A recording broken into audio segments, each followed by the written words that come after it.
How'd you become that guy? You know what? I grew up not that guy. Yeah. So a lot of people put a title on me. They want to, they see me now. They see me now as the guy that with his shirt off who can do 4,030 pull-ups in 17 hours, who can run 205 miles in 39 hours, who can do all this crazy shit. But what they don't understand is they don't understand the journey that it took me to get to this point. And what got me to this point was I was just the opposite of what I am today. I was that guy who ran away from absolutely everything that I got in front of me.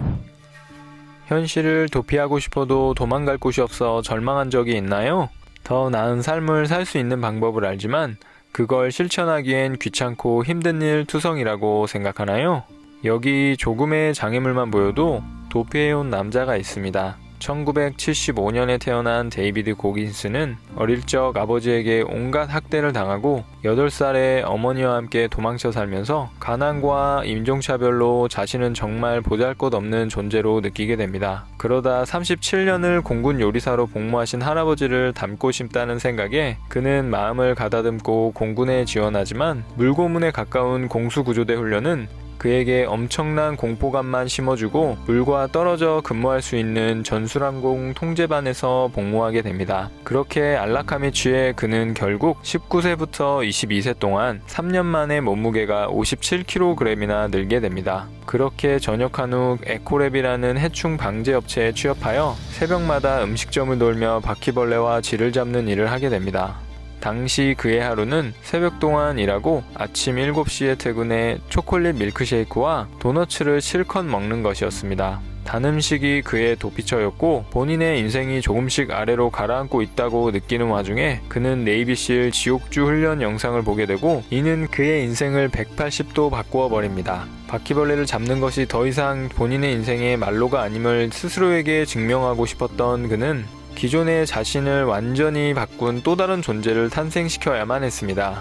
그렇게 가까스로 네이비실을 지원하여 3개월 만에 48kg을 감량하며 지옥주 훈련에 참가할 수 있게 된 그는 훈련 도중 정강이뼈가 부서지는 등 계속된 부상으로 열애되었으나 결국 단 한 번도 받기 힘들다는 네이비실 지옥주 버즈 훈련을 1년 동안 3번을 받는 당시 유일한 사람이 됩니다. 그렇게 멘탈에 굳은 살이 배긴 것처럼 고통에 다져진 그는 계속해서 더 큰 고통과 역경을 찾으면서 악명 높은 육군 레인저 스쿨 수료, 200km 울트라 마라톤 완주, 턱걸이 세계 기록 등 엄청난 고통이 수반되는 계속된 도전을 이어갑니다.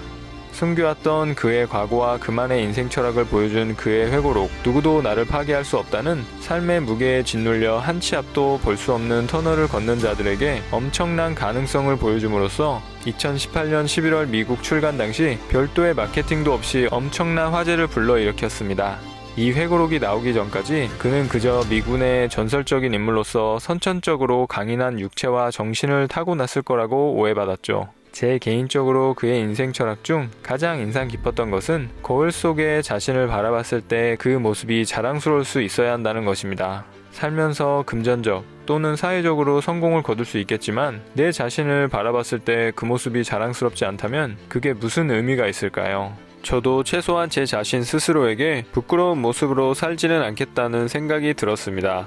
그리고 본능적으로 안락함을 찾는 우리가 기억해야 할 것은 우리가 찾는 답은 항상 고통 속에 있다는 것입니다. 시련을 두려워하지 않고 계속해서 일어서는 투지야말로 그 무엇보다 치명적인 무기가 될 수 있다는 것입니다. 그는 나약한 마음이 들 때마다 영화 로키 1편의 마지막 14라운드 장면을 떠올렸다고 하는데요. 복싱 챔피언에게 계속해서 얻어맞으면서 오뚜기처럼 일어서는 로키를 되새기며 그는 로키같이 이기지는 못할지언정 계속해서 고난에도 일어서는 끈질김을 담고 싶다고 합니다. 그런 그의 매일 아침은 네이비실 버즈 훈련의 첫날과 같은 마음이라고 하네요. 지난 영상에서 데이비드 고긴스의 회고록 국문본 출간 소식을 전해드렸는데요. 아직 그의 회고록을 읽어보지 못한 분들은 그가 얼마나 나약한 존재였고 어떠한 장애물을 이겨내는지 꼭 읽어보셨으면 좋겠습니다.